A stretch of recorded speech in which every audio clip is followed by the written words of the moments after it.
So today I have the pleasure and the good fortune of having Tess Booth and Michelle Hovik in with me. I'm Tess. I'm Michelle. And we're gonna talk a little bit about some of the interesting nature of our industry right now in our market and what we're dealing with. So inventories are really low, and interest rates are really low. How are your clients dealing with this? How are they responding to trying to get out and see a home that they found out at 6 o'clock in the morning is available and isn't at 11? How's that working? Very difficult for our clients, very difficult. And you have to prepare them in advance that they have to be able to take off work at a moment's notice, basically, which is difficult, yeah. Yeah, you have to be very fast. I will have to say that when I wake up at 4 a.m., that's what I'm doing. I'm checking my phone to see what has come live, and I'm scheduling showings and then hope that my buyers can get there at the time that I schedule it for. Things like... And when they're cutting them off, there's already a cutoff time. What time are offers due? I'm starting the paperwork. Things like that, so that everything's an advantage. So when my buyers wake up, I'm ready to roll. So what happens when more than one person shows up at home? Right, Tess is there standing waiting with person at 123 Banana Street.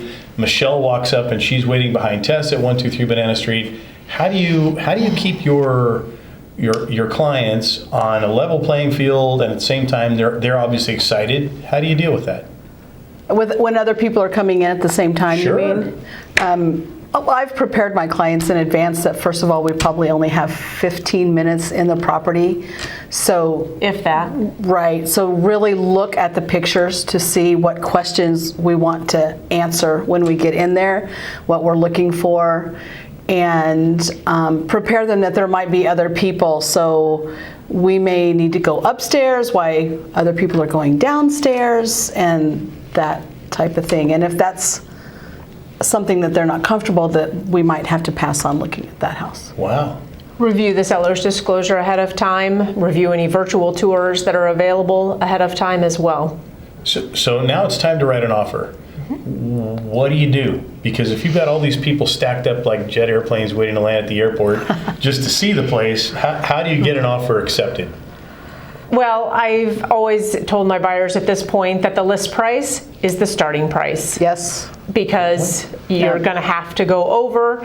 I'm generally looking at the comps to see, how far over we're going to need to go as well. Earnest money, maybe making it non-refundable.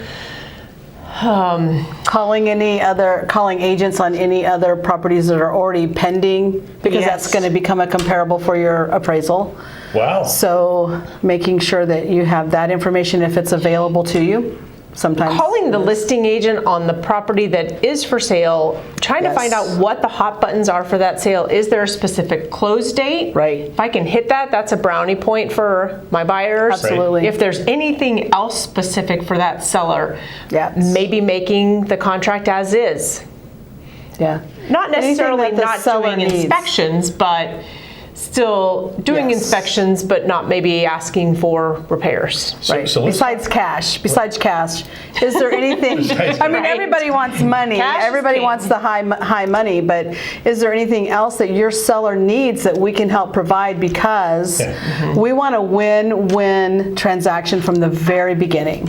Okay, so out of left field, what is the most misunderstood part of the market right now from your client's perspective? What's the one thing somebody comes to you and says that just kind of blows your mind about where our market is and the way you explain it? So they're paying $40,000 over list price. Yeah, there's no such thing as a deal now. You're unless you're the seller. Right. Yeah. for the buyer, it's all about just trying to figure out what's your walkaway point on this property, and how do we stay underneath that walkaway point. Yeah, what is it worth it to you? Yeah. What is that house worth to you? So it almost, not that it doesn't matter what the appraised value is, but the most important value is what's the value to your client. Right. Now what do you do? We're talking about this from the buyer side. What do you do with the seller? They just sold their home for top dollar, and what happens next? Are they buying a home for top dollar too? Yes. What's going on? Yes, they are. Unless Okay. they're not buying. Right. What is it? Yeah. Well, they're not living in a tent. Where are they? could be Well, I mean, they renting. could be. Oh, they can be renting. Okay. No, they could be renting. They could be moving to the lake if they're that lucky couple, Like Michelle did. right? Yes. Michelle, okay. I mean, they could be moving out of state. That there's a lot of other. Depending on their age, they could be moving into independent living facilities. Yep. There's a lot of reasons. That's one of the other things is finding out if you can why the seller is leaving the property, because that can be a helpful to your buyer and how you negotiations. and how you present the offer. So I'm going to have the two of you back on again, but if you were going to give me a final thought, each of you today, about the buying experience or the selling experience, and maybe your summation of how you kind of look at the market today and where things are headed, what would each of you tell me? You want to go first? I'll go first. Have patience. Yes. Have patience. Be prepared to lose out on a couple before you get the right one. Yes. And the right house will come. If we didn't get this one, it's because this wasn't the right house. And it will come, and we're going to do everything in our power to make sure that we've found out what the seller needs, what we can offer them, and how we can fit our offer in and escalate it up to the highest possible position in the myriad of offers that every seller gets right now. Right. No matter what the property looks like. Good idea. So shameless plug, if you're looking for somebody who knows what they're doing and how to get you the best outcome in the market that we have, Tess and Michelle would both be awesome choices for you. Client warriors. Client warriors. Good call. There we go. We'll look forward to having you on again. Thanks. All right, Thanks for thank having you. us. Have an It's been awesome day. Team Real Estate. Life's better with the Thanks. team.